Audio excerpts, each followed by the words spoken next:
Welcome to the Grow Your Practice podcast. I'm your host, Chad Madden. This week, I wanted to share with you a recording from a recent webinar that I hosted. To get access to the slides and videos of this recording, you can visit getbreakthrough.com/resources. Remember, this was a training hosted with a live audience, so there are real-time questions and answers that I think you will find valuable. Without further ado, let's get started. I hope you enjoyed this episode. Hey everybody, welcome to our webinar here. We're going to be covering again 2022 physician fee schedule and the Medicare cuts. We're going to cover maybe 15 minutes of material here in the beginning, summation of what came out, and Mary has dutifully read all 2,400 pages plus of the physician fee schedule, and she's going to help clarify. I'm in the same boat as many of you, where we're looking ahead to our revenues for next year and what does this mean for our practice. We're going to make sure that you walk away with some key action steps. Hey, podcast listeners, when we make assumptions about others, it's just not fair. In spite of that, I'm going to make an assumption about you. You have a growth mindset. You want to help more people, leave a bigger impact, build a better practice. Am I close? If I'm right, then I have a unique offer that I think you'll be interested in. But first, if you're a regular listener, you probably know that this is brought to you by Breakthrough, the leading platform for private practice growth. Breakthrough's mission is to help people in pain get back to normal, live healthier, and do it naturally. The best way to do this is by empowering private practice owners like you to grow your business through direct-to-consumer marketing. If you're a practice owner with a growth mindset, you'd benefit from a risk-free consultation with a Breakthrough growth expert. Go to getbreakthrough.com/podcast offer to take advantage of this unique opportunity. On that call, you'll learn the key principles of how practice owners are helping more people, creating a bigger impact, and building better businesses with Breakthrough systems. As an added bonus, the team at Breakthrough is giving a $50 Amazon gift card to any of the podcast listeners who attend this growth consultation. Sign up for your growth consultation and $50 gift card at getbreakthrough.com/podcast offer. Again, that's getbreakthrough.com/podcast offer. Yes, sir. Great. Okay. So if you have any questions as we're going through here, we're going to have a lot of time for you. Make sure you pop those in the Q&A. Mary and Alicia will be on here to answer any questions that you might have. So our agenda here for the call, we're going to discuss the nuts and bolts of the Medicare changes here in 2022. We're also going to take a look at what this means for your practice as you're planning ahead for next year. And again, we'll have that time for Q&A. So final changes to Medicare rules. And Mary, correct I think you worked with Andrea to get this in and make sure it's accurate, but Right. PTs 3.7% reduction, OTs 3.9%. Looks like the PTA thing is officially official, and we're going to have a 15% cut there.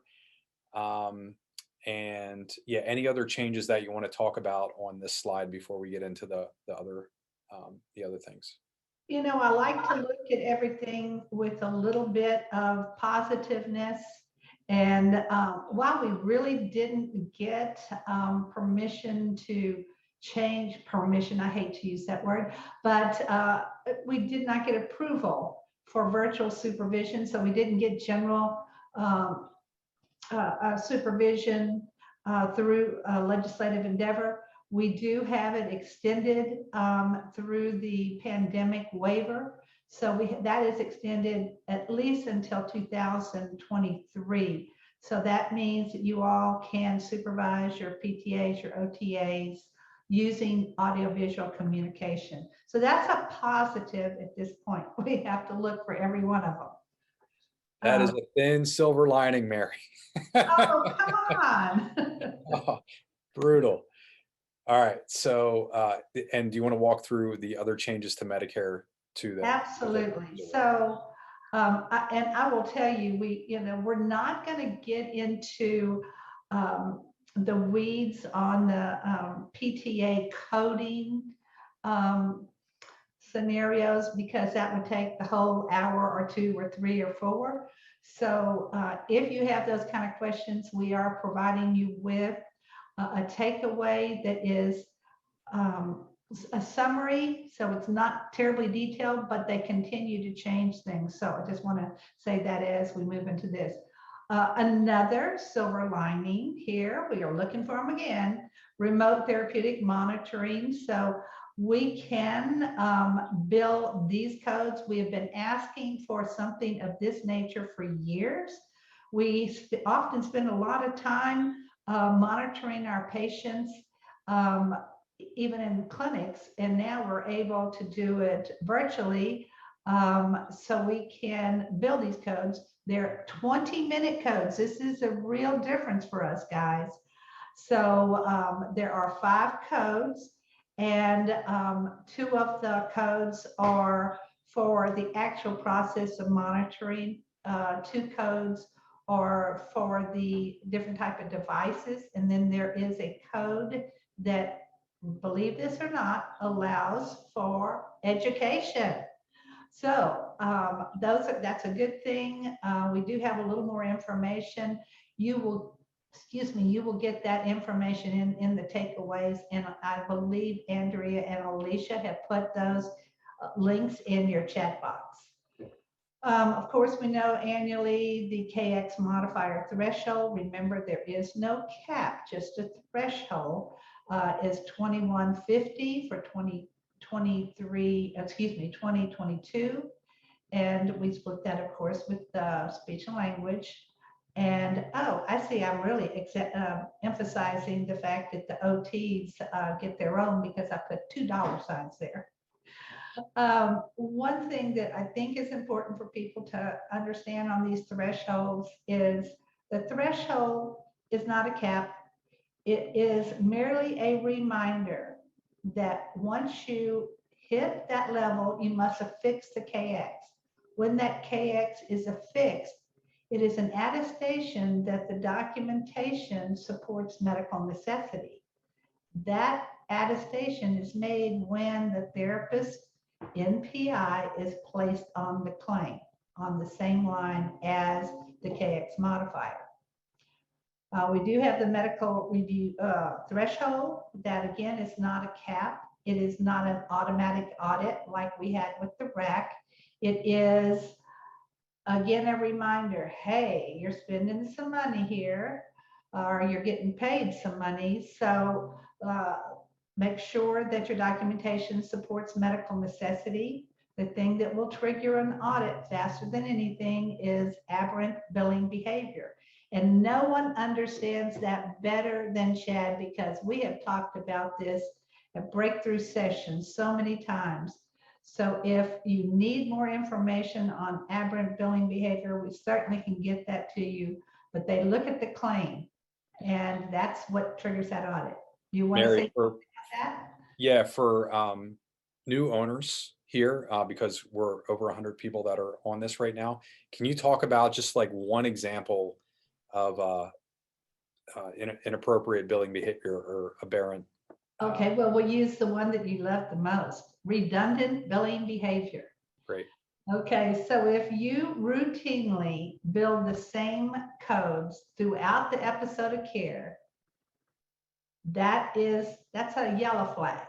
If you do it routinely for all diagnoses, because everybody tells me, we always bill the same codes. Okay, so what does that say?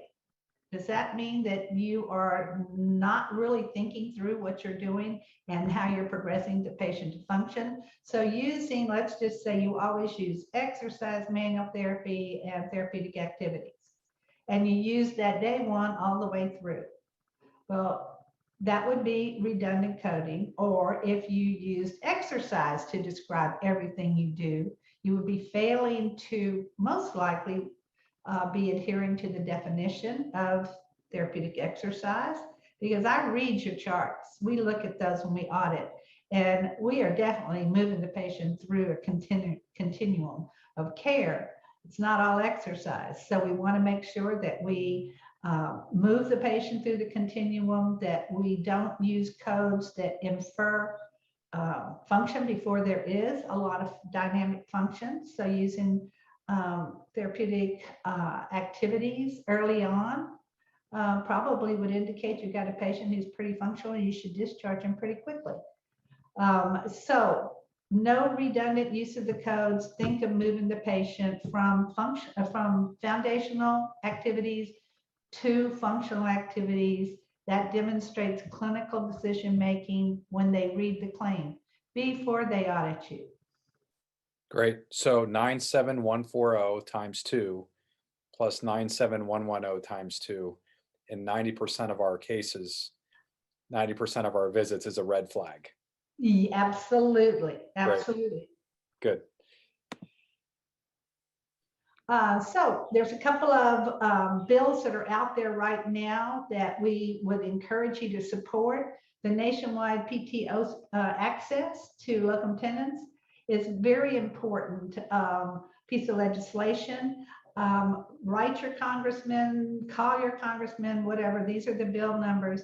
The important thing that this would provide us with is compliance. And the reason it's compliance is because we run into situations where we do not have someone to cover up for us. We have emergencies, we have babies, we have personal matters, we have short staff.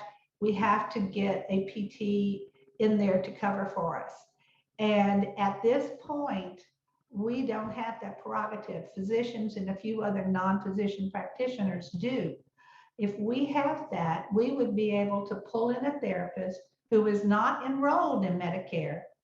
They would bill under the therapist that is being replaced, and you would pay that particular locum tenens therapist either a fee for time or whatever your per visit, per diem, that type of thing. Medicare payment would come to the facility. That will give us so much latitude and so much help, because otherwise, if you are using a PRN, they're not enrolled, and you choose to bill under someone's number who is not the providing therapist, you have a potential false claim.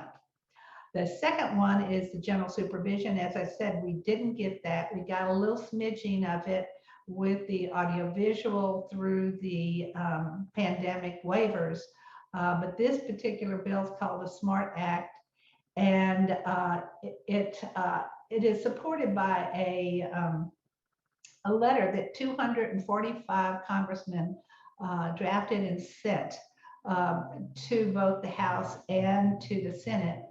And this is saying that, hey, why isn't everybody getting to have a level playing ground? That this act also supports better balance in payments, so that we do not continue to have the physician fee schedule, which has to be adjusted annually, and you have to rob Peter to pay Paul. So nice act, read it. I'd encourage you to read it and contact your legislator. The last one is permanent listing as telehealth providers. We have that again through the pandemic waiver.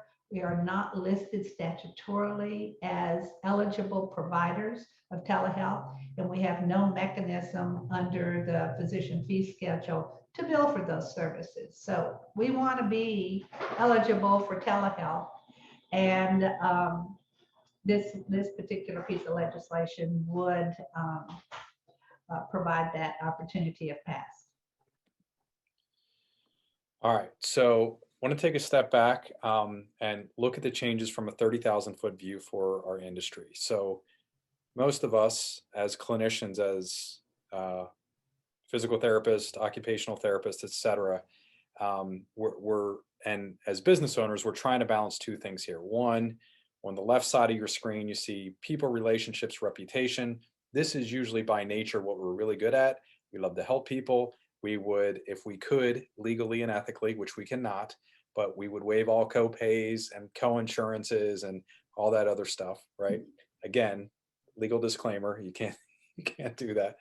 And then on the right side, we have productivity, and this is where we get into our metrics and essentially running a sound business so we can keep our doors open.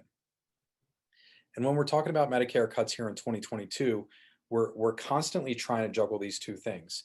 Now we have record debt coming out of school. We have seen PTA, and I'm not sure what even to make of this right now, but PTA demand for salary dramatically increase at a time when reimbursements are going to dramatically decrease. That doesn't make sense in the marketplace long term. So we're all performing this balancing act.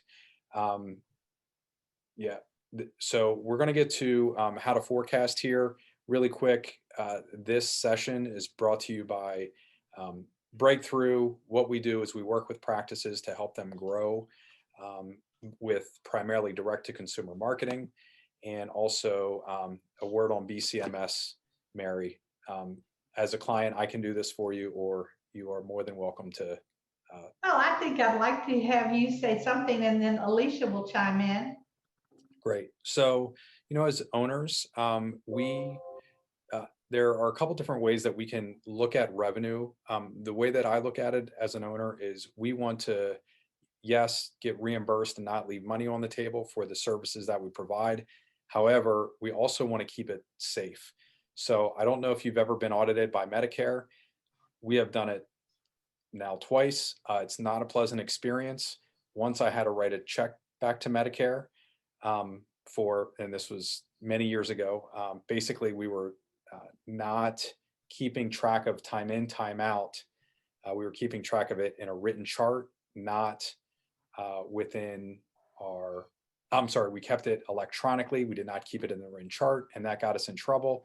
So I had to write a check to Medicare. That was extremely painful when I was early in private practice a few years ago.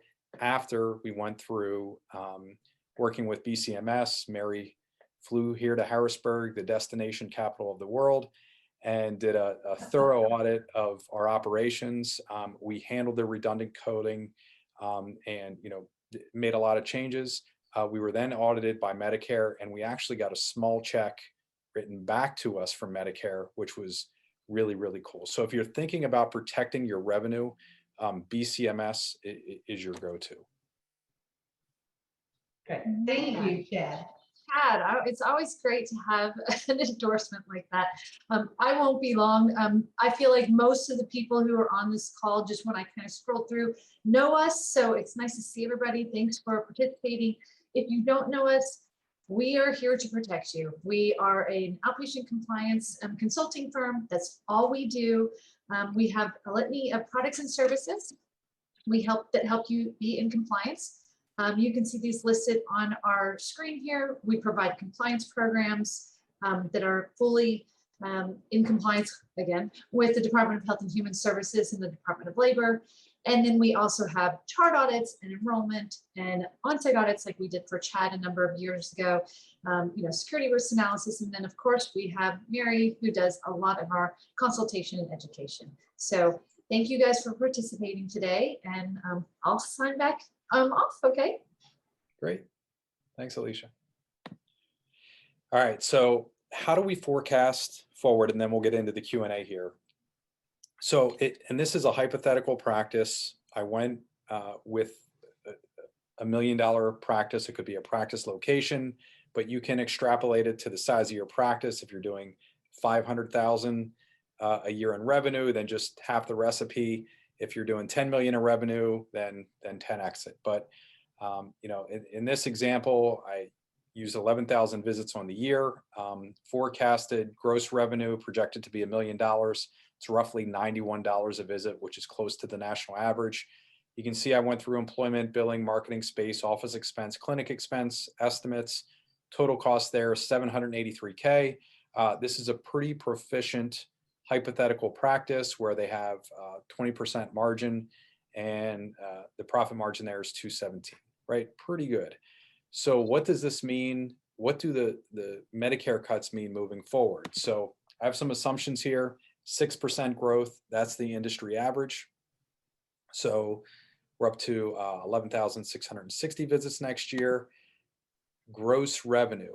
and I assumed a 3% Medicare cut. I believe it's actually 3.7%. So I was on the Around wrong. there. Yeah, Yeah. it's going to vary based on the utilization of the procedures, but around there, and your gypsy too. Yep. Yep. So we have the 15% PTA cut, and I assumed a 50% Medicare mix. So for years, an error that I made is I thought we were 32% Medicare. What I wasn't counting is all the Medicare replacement that we were seeing, because the physician fee schedule and the PTA cut is going to be extrapolated, or is going to affect all of our Medicare replacement as well. So for us, it's close to 50%. And I know many other practices are in the same boat. So having said that, if we assume a 3% Medicare cut, 15% PTA cut, and roughly half of the visits are being seen by a PTA, even though we're increasing visits by 6%, our gross revenue actually goes down. And the problem is that we have upward pressure on employment and space costs, especially if we look at construction, or I know for us, the big example is equipment. A normal treatment table, we could usually get for under $500. Now the delivery on a treatment table is $300. And the total cost is $1,200. So within a year, we've more than doubled the cost of, that's just a single example. So I went through and extrapolated this out for billing, marketing, space, office expense, clinic expense, etc. Our total cost would be $805, and this doesn't seem like a big deal. This is, it's still seems like a good practice at 18%. The problem is that many of us aren't at 20%, a 20% margin. We're at 10. And anytime we dip below 10%, per Greg Crabtree and many other analysts, as a service-based provider, we're on thin ice, right? We're in jeopardy of closing our practice. We can't really weather too many storms at less than 10% margin. So this is really a big deal in our industry, because that cut is roughly 3 to 4% of our total margin. So anytime that we have this problem, and I've talked with literally hundreds of owners about this, there are two ways that we can look at remedying this situation. Number one, and by the way, every single owner on here should go through the exercise projecting forward to 2022. The other thing that we're doing is, because we have 6 clinics and 6 clinical directors, every director is going through the same exercise. So it's forcing us to consider all of our assumptions that we've had in the past. But when we're looking to problem solve, there are 2 places that you can look to remedy it. Number one is you can look to cut costs, right, in business. And to me, what I've seen happen is that it leads to a quick demise, right? Multiple examples of this. What's better long-term are thinking through ways that we can increase top-line revenue. And essentially, there are 3 ways to do that. Number one, we can attract more patients, right? We can look at better personnel and space utilization through the attraction of more new patients. The second thing that we can do is increase per patient revenue, so per plan of care. What does that mean? Well, it could mean changing payer mix, which we can talk about elsewhere. It could mean adding a cash pay service in that, for everybody that's coming through, and increase our revenue that way. And the third area that we can focus on is reactivating past patients, right?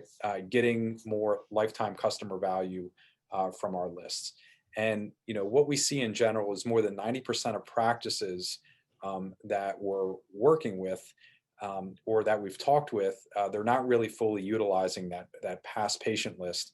They're losing money there. They're leaving money on the table. So if you're interested in addressing those 3 areas and growing top line revenue, there's a poll coming up right now. You can click yes on that. If you're interested in that, and what you're going to do on that call is you'll meet with our team. They'll help you take a look at your practice and then create a plan moving forward so that you can grow your top line revenue.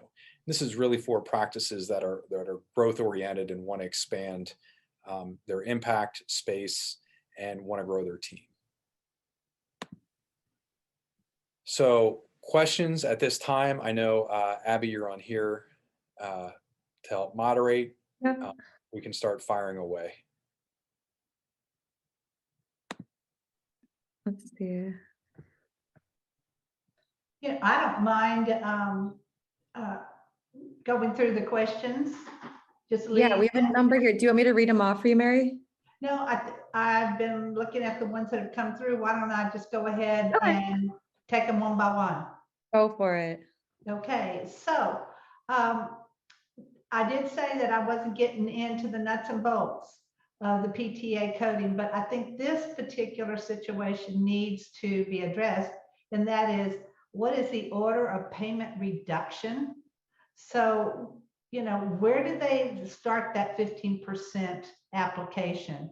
And what CMS has said, and it is stated very clearly, one of the few things that's very clear in the physician fee schedule is that they will be taking 85%, okay, paying 85% of their allowable, so that 80%. So, and this is on, when they look at the beneficiaries payment, we're looking at always therapy codes that get the MPPR, so the multiple procedure payment reduction, all of that gets calculated in. Right now, this year, we don't have the 2% sequestration, but unless there's congressional action, we will. So that's kind of another add-on, reduction.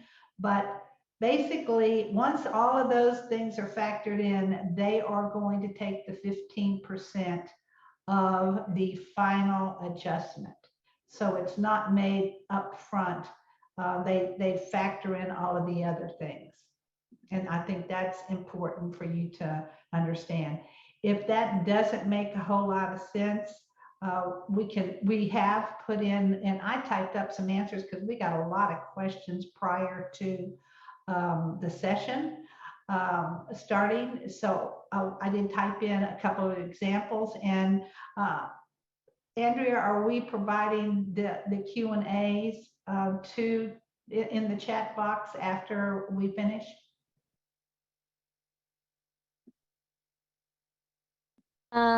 We certainly can. We can email those out afterwards with the recording. Okay, we can do that. And then if there are other questions, we can add those questions and answers, and then we'll send it out. So you'll have that. I have a little scenario that might help you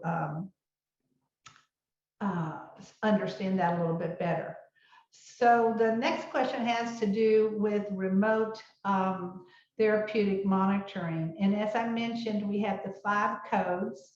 The neat thing about this particular scenario is, unlike the NPR, which is for the physicians, and it relies on using only a medical device to transmit the data.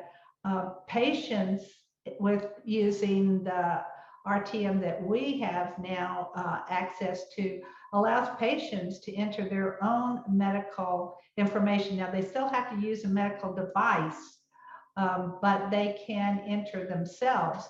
And they also can enter things that would be important to us is, have you done your home exercise program? What's your pain level?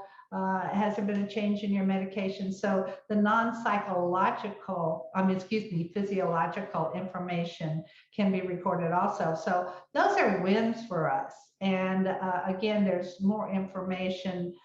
We are providing you with our newsletter that we put out on Wednesday with the fee schedule summary with some details, and it'll be in that as well. We did have someone who asked, what's the deal? What's the big deal about supervision? We already have general supervision. Well, we really do not have general supervision in the PTA because of the pandemic. We have virtual supervision requiring audio-visual capabilities.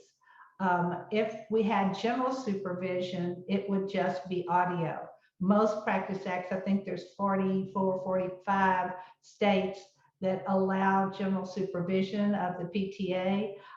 That is being reasonably accessible to them, at least by phone. So now, that's not a big deal now because most of us have smartphones. So there's that feature, but you do have to have a patient who has a smartphone. So that does put a little kink into it. This podcast is brought to you by Breakthrough, the leading platform for practice growth. Breakthrough has helped over 1,500 healthcare practice owners leave a bigger impact in their communities and grow a larger business. As the founder of Breakthrough, I've developed a library of educational resources on practice growth. These are based on my learnings from my own experience as a private practice owner, plus the experience working with thousands of other owners in the Breakthrough community. If you have a growth mindset and you're hungry for free resources to help you grow, check out Breakthrough's Resource Hub. Go to getbreakthrough.com/resources, where you'll find on-demand trainings, tools, templates, planning guides, and a host of other free resources. Again, you can find these at getbreakthrough.com/resources. If you're interested in getting direct support with your practice growth, you can request a free growth consultation at getbreakthrough.com/podcast offer. I'll just read these off through you. So the first one, what is the status of, I'm going to butcher this word, Sequestration. sequestration going into 2021? You kind of answered that a little bit, but. Okay, so sequestration is mandated. It's been in place since 2013. It impacts obviously the payment, but it's a 2% reduction. It was put on, it was suspended during the pandemic. It will take congressional action before 2022 for it to be halted. It is legislatively required. Okay. Next question from Denise. Will they ever change the rule where a PT has to be present in an outpatient private setting? Well, that would be the general supervision that we're talking about. And believe me, we're knocking down the door. That's one of the bills that I suggested that you follow and support and talk to your congressman about. It makes no sense for us to have direct supervision requirement and other settings have general, especially when we look at rehab agencies who operate identically to us from a normal operations perspective. So support that bill and let's hope we can get it passed. It makes sense. We don't know why they did not put it into the fee schedule because they did say they were considering doing that in the proposed rule. Okay, next question also from Denise. If the owner/PT signs all notes, will there be any reductions for PTAs? Say it again, I couldn't hear you very well. If the owner/PT signs all notes, will there be any reductions for PTAs? Well, first of all, yes, that would be incorrect to do that. An owner, if they are not the person providing the service, then that could be a false claim. That means something is being reported as billable under somebody's NPI who did not render the service. So there is no place for co-signing and billing, except for PTAs. Obviously, they're going to bill under our number. But the fact that someone signs for it does not replace the actual behavior. And the behavior is that the PTA saw the patient. So if they saw the patient, then you have to comply with the current regulations stating, when the CQ or CO modifiers have to be used. And they have a number of scenarios in the Medicare fee schedule, physician fee schedule. Next question comes from Christine. Will locum tenens be available for Medicaid as well? Don't know. Sorry, I haven't seen anything say that they would adopt it. And you have to remember, Medicaid has state policy. And so those policies have got to be dealt with on the state level as well as federal things. So policies can vary from state to state, and that may be one. It certainly wouldn't hurt to support that, talk to your local congressman about that, but there's no automatic transfer of that rule if it were to be passed. Okay, next question, kind of a long one here. Wouldn't it create a bigger stink with CMS if we could get all the private practice to go non-par with Medicare and refuse to see Medicare patients while educating the Medicare patients as to why we are not accepting Medicare patients and the recourses to contact senators and or CMS? I am a gigantic proponent of non-participation. For those of you who do not know what that means you choose not to accept assignment. You must be enrolled in Medicare. It is not opting out of Medicare because we don't have that prerogative. We either participate or choose, or we either are enrolled or we're not enrolled. If you are enrolled, you can participate through assignment, accepting an assignment of benefits, which means you accept Medicare allowable, or you can say, I'm not going to accept assignment. You may bill up to the limiting charge, which is 15% more than Medicare. There are ups and downs to that. You have to be prepared in order for that to work. You have to be prepared to collect cash at the time of service, or you will turn into a collection agency. It is a very, very detailed type of scenario. Should you be interested in more information, we do have a little snippet we've prepared on that. Please contact Alicia Mahoney if you're interested in more information. But yes. We actually, Mary, we did the webinar on this in January, and we have a recording of it, so I can, share that recording. That would be perfect. Okay, and I'm going to just. I think power, because you know what I have said in my discussions with my legislator is this will impact access.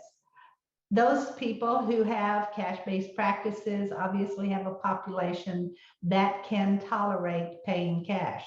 Now, unlike just being cash out of pocket, they will get reimbursed from Medicare, but it is after the fact, cash out of pocket, and it is a slightly reduced amount that they get paid from Medicare, plus they have to pay the limiting charge. So your population has to tolerate that. If you are in an impoverished area, or even in areas where people really are dealing with not being able to come up with cash at the time of service, then that's going to limit access, because they're going to say no. And that's what I go after. This will limit patient access. Is that what you want for your constituents? So yes, that would be wonderful. But a lot of people are not willing to do that, unfortunately. And I understand it, because there are just some communities you would shut down your practice because they could not see patients. Okay. Next question, will Medicare 2022 deductible increase as well? Yes, deductible for the patient. And I think I knew it. It's, what is it? It's 200 and, is it 3?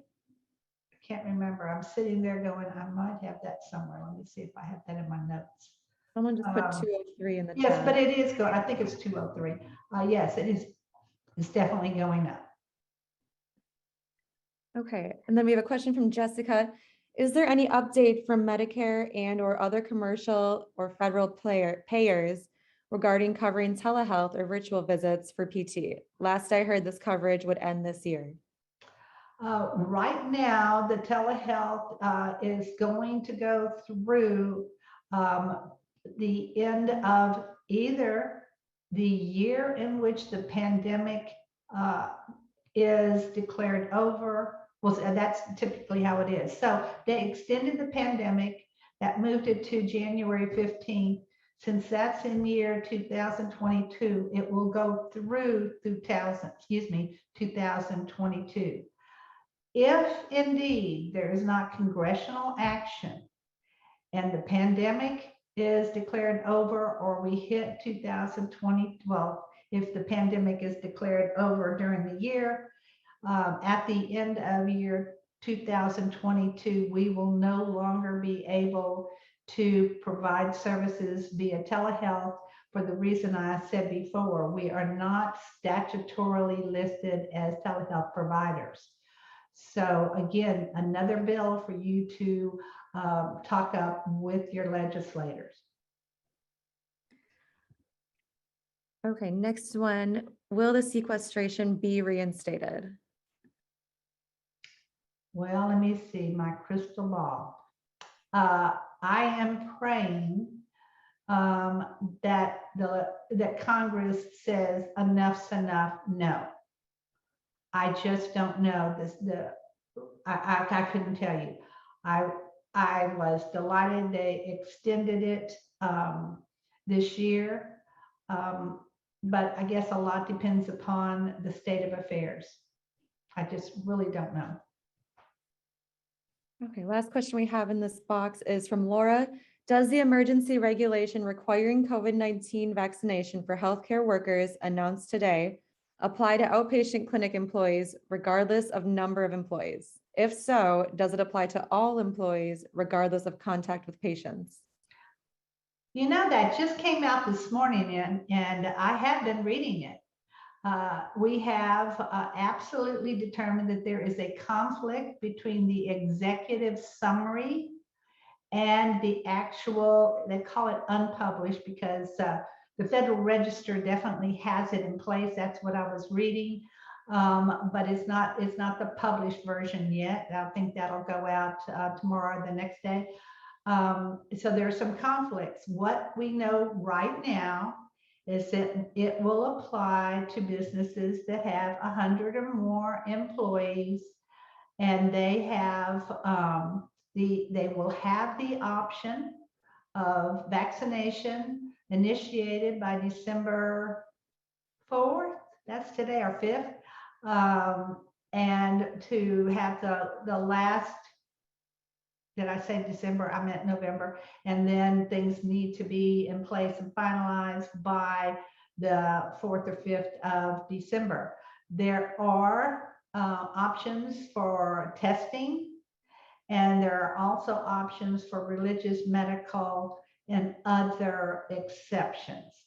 That is the part I have not gotten to yet to see what applies. Unlike the CMS requirement for people who accept money from Medicare, that was for agencies, contractors, that, for instance, we have agencies that applies to them, but because we're not an agent of the state or certified by CMS as a provider, it did not apply to us in private practice. OSHA, unfortunately, is not making that distinguishation. Forget it. They're not telling you that at this point. These are long documents, and we do have to work through them. I understand it's very time sensitive. I know that the private practice section is working intensely on this. I've been in communication with them this morning.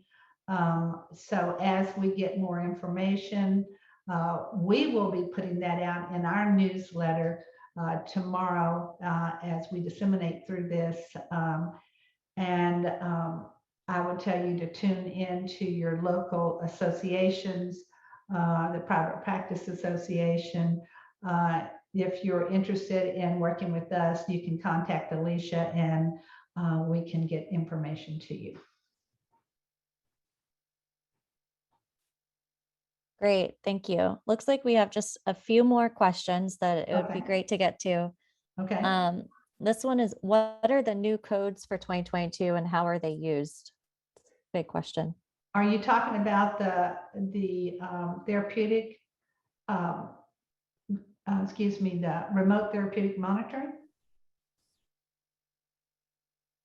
Remote monitoring codes, yes. Okay, so those are in the handout that you have as far as the specific code.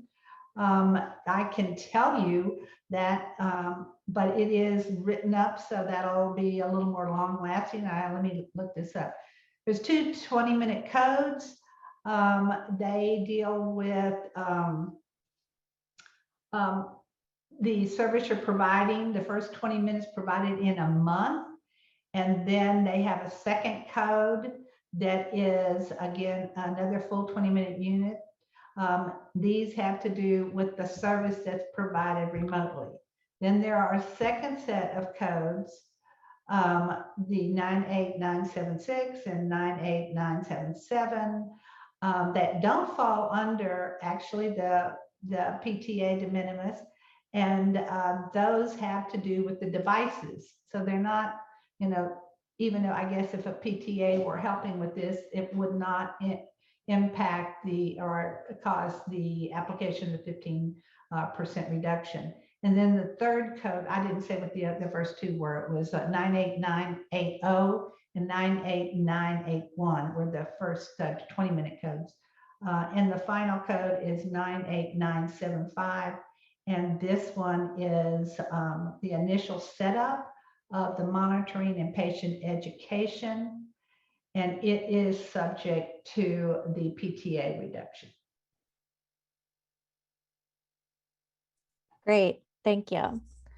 And any comments on the audits going on for neuro reduction and now moving to therapeutic activity?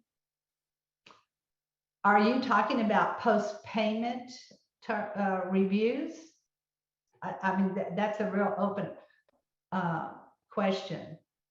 So there are a number of audits going on, and the MACs have been kind of like crazy since they reinstituted them in August of last year. The first thing we saw were post-payment reviews.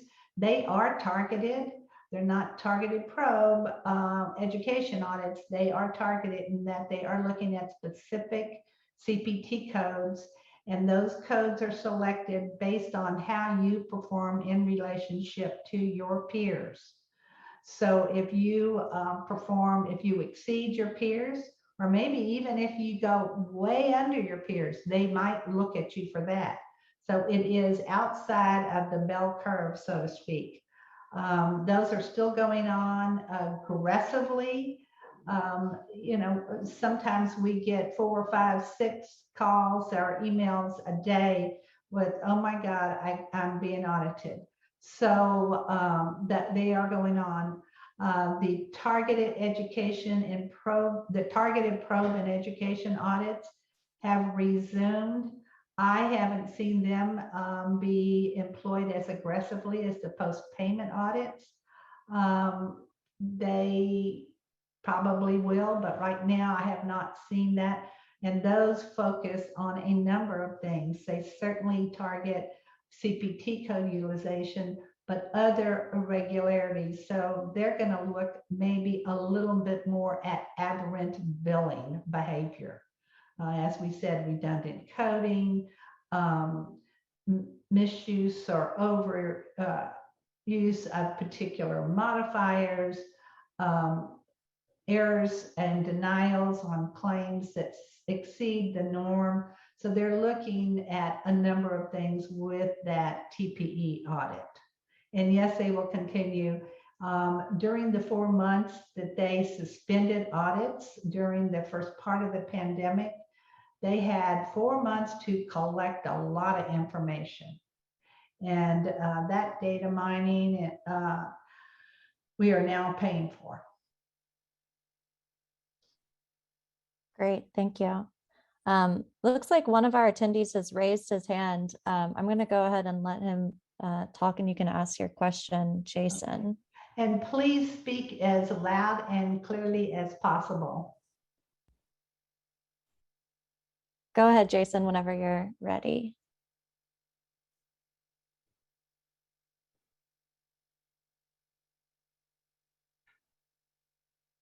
It looks like he's still muted, Abby. Pardon? It looks like Jason is still muted. Oh, okay. Yeah, no, you answered my question, so I tried to lower my hand. Oh, we don't allow that. No worries. Thanks, So Jason. sorry. Okay, one more question we have here. Is anyone working on the Medicare Advantage plans regarding the $40 copays per visit to PT? Well, I can't say if somebody is. You're talking about us being classified. Well, I think actually that's commercial as specialist. Is that what you're talking about versus generalist?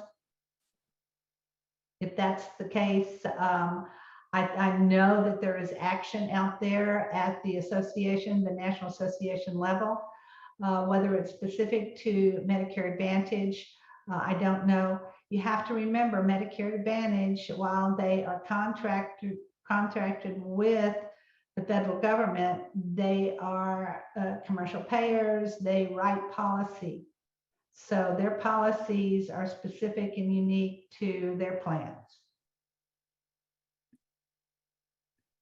Awesome, thank you. And it looks like we don't have any more questions in the chat box or the chat. You guys are free to keep putting some in there. But we do have more of our pre-event questions that I can go through, Mary. That's fine.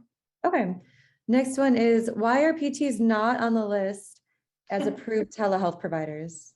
If I don't know why, I want to say, stomp my feet and say, not fair, not fair, not fair. That won't get me anywhere.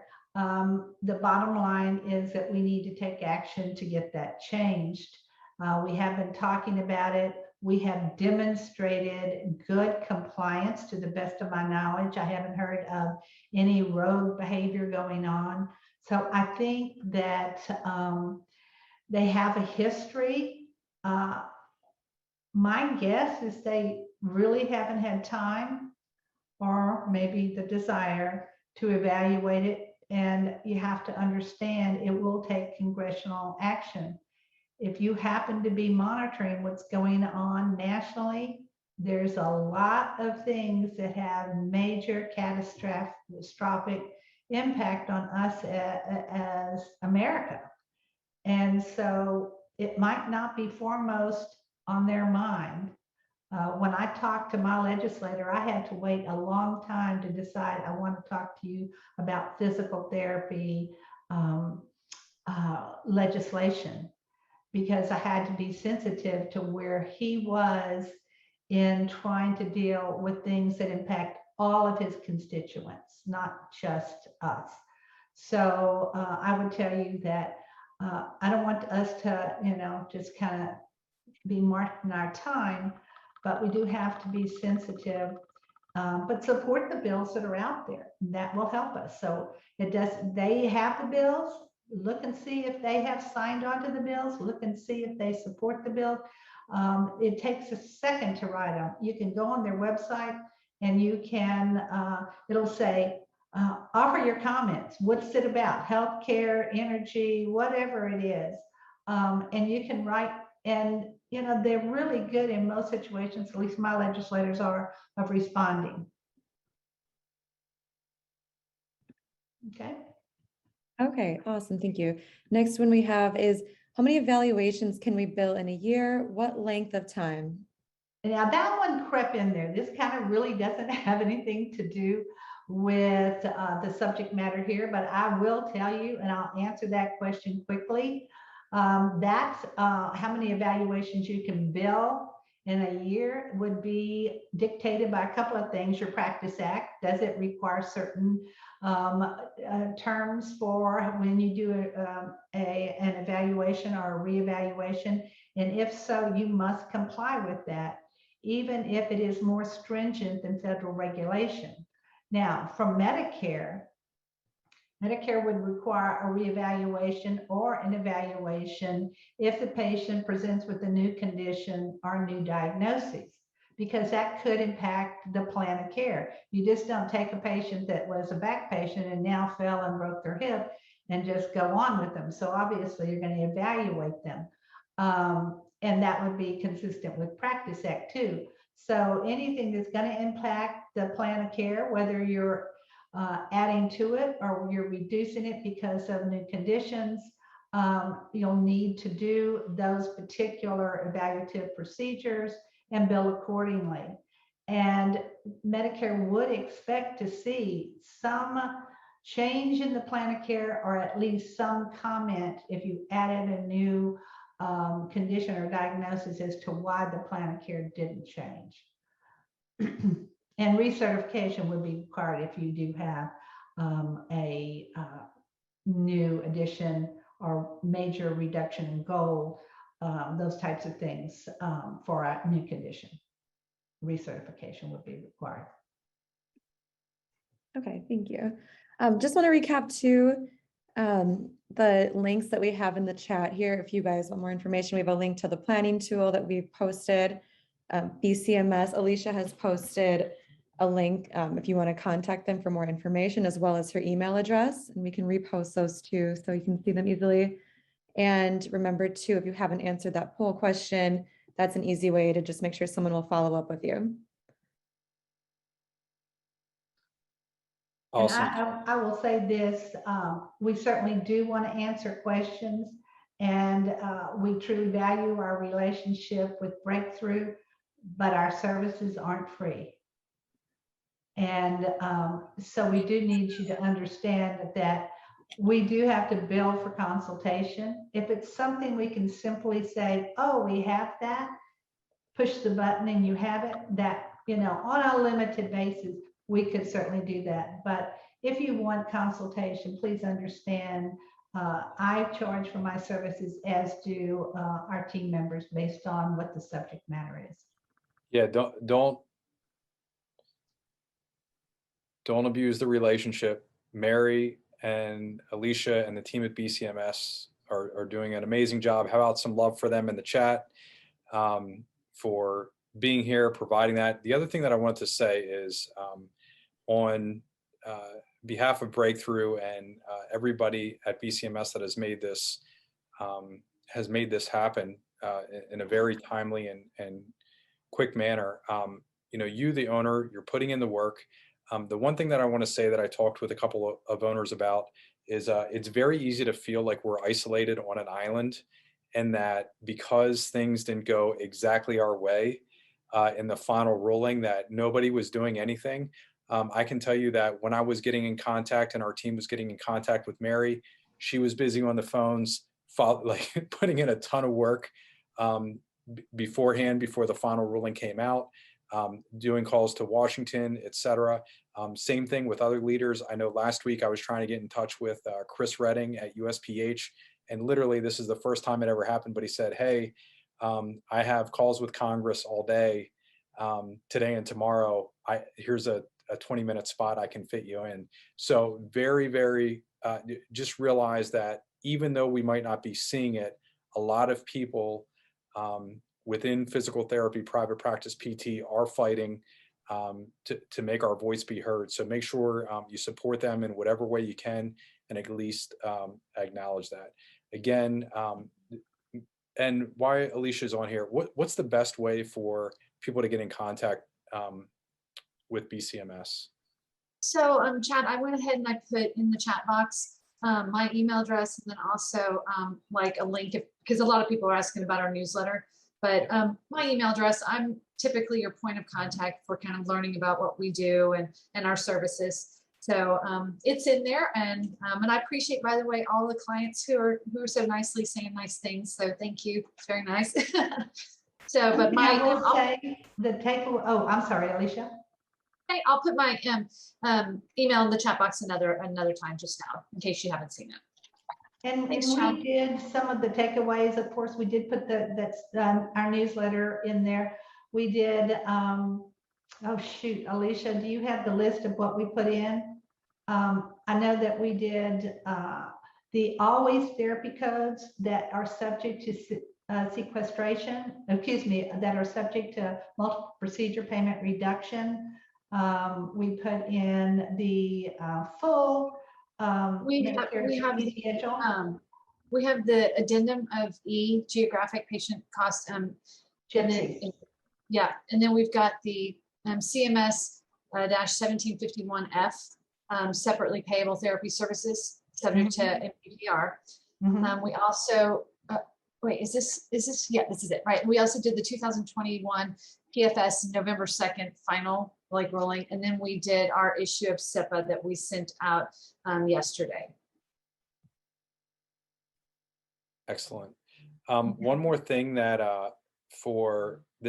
only because I saw the comment from Bill meeting with my legislators next week, so far very open-minded. We do have some podcast interviews that we're lining up, and in the early going, it's from people that have lobbied effectively for private practice PT. A couple different groups that we're going to talk with there, but the one thing that they've all said in common is when we made it about physical therapy, nobody listened. When we made it about the patient, which is exactly what you said earlier too, Mary, and I just want to call it out.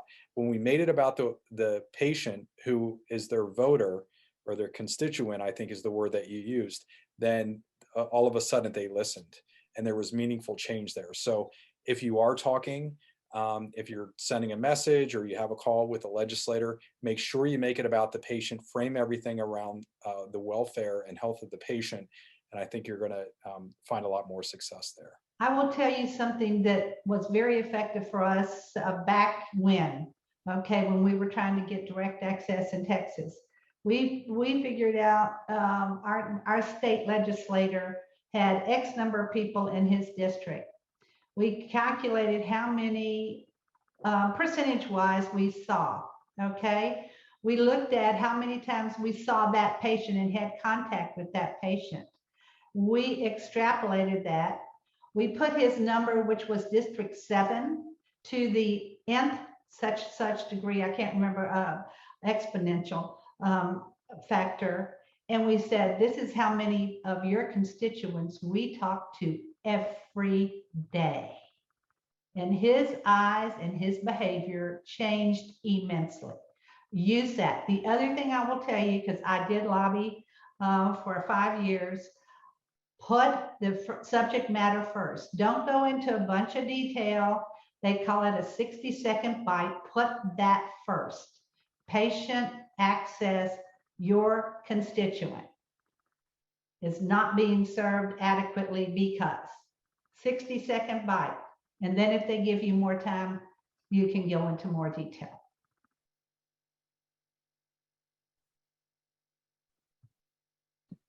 Great. Mary, Alicia, thank you so much for being here. To everybody else who is still watching right now, thank you for putting the time in the trenches of private practice PT. I'm sure we're all going to learn to survive and ultimately grow and impact more lives through this. So thank you for being here, for putting in the work. See you. Bye. Thank you. Bye-bye. Thank you. Have a good one. Call your legislators. Take care. Bye. Remember to visit getbreakthrough.com to access our free resource library designed specifically for private practice growth. While you're there, make sure you register for a complimentary growth assessment to learn about potential opportunities for growth in your local market. Again, thank you for tuning into the Grow Your Practice podcast and supporting our mission to help people in pain get back to normal naturally.